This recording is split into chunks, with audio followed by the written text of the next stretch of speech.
ముందుగా మేషరాశి వారి యొక్క ఫలితాలు అయితే ఈ వారం మీ గోచార గ్రహగతులు కనుక చూసుకున్నట్లయితే కొంచెం వ్యతిరేక ఫలితాలు కనపడుతున్నాయి. చాలా జాగ్రత్తగా ఉండాలి ఈ వారం అంతా కూడా. ముఖ్యంగా వ్యాపారస్తులు లేదా ఉద్యోగాలు చేసేవారు వీళ్ళందరికీ ఒడిదుడుకులు బాగా ఉన్నాయి ఈ వారం అంతా కూడా. అలాగే భూ వివాదాలు కానీ లేదా ఏదైనా కొత్తగా ఏదైనా సరే భూములు ఇల్లులు కొనేటప్పుడు కానీ డాక్యుమెంట్స్ చాలా జాగ్రత్తగా వెరిఫికేషన్ చేసుకోవాలి.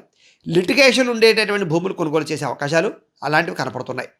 అలాగే నూతన వ్యక్తులతో లావాదేవీలు జరిపేటప్పుడు కానీ కొత్తగా ఎవరితోటైనా సరే వ్యవహారాలు జరిపేటప్పుడు కానీ డబ్బులు ఇచ్చేటప్పుడు కానీ అన్ని చోట్ల కూడా చాలా జాగ్రత్తలు తీసుకోవాలి. నమ్మక ద్రోహాలు ఎక్కువగా కనపడుతున్నాయి. ఎవరిని నమ్మకండి ఈ వారం అంతా కూడా. ఉద్యోగస్తులకైతే మాత్రం ఉద్యోగ కార్యాలయాల్లో పెద్ద పెద్ద ఇబ్బందులు అయితే లేవు, కానీ చిన్న చిన్న సమస్యలే మానసిక అశాంతిని కలగజేసి చిచ్చి ఇంకో ఉద్యోగంలోకి మారిపోదామా అనేటటువంటి విరక్తిని కలగజేస్తూ ఉంటే జాగ్రత్తగా ఉండాలి.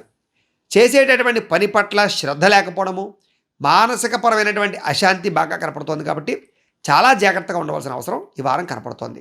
అయితే ముఖ్యంగా అకారణంగా గొడవలు కానీ వివాదాలు కానీ ఏర్పడే అవకాశం కనపడుతోంది. ఎవరితోటి గొడవలు పెట్టుకోండి. ఏదైనా మంచి నిర్ణయాలు తీసుకునేటప్పుడు కూడా తొందరపాటు నిర్ణయాలు కనపడుతున్నాయి.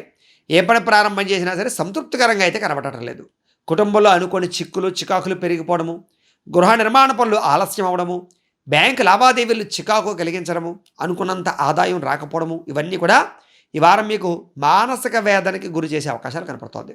కాబట్టి చాలా విషయాల్లో గొడవలకు దూరంగా ఉండాలి. భార్యాభర్తలు కానీ, ప్రేమికులు కానీ, స్నేహితులు కానీ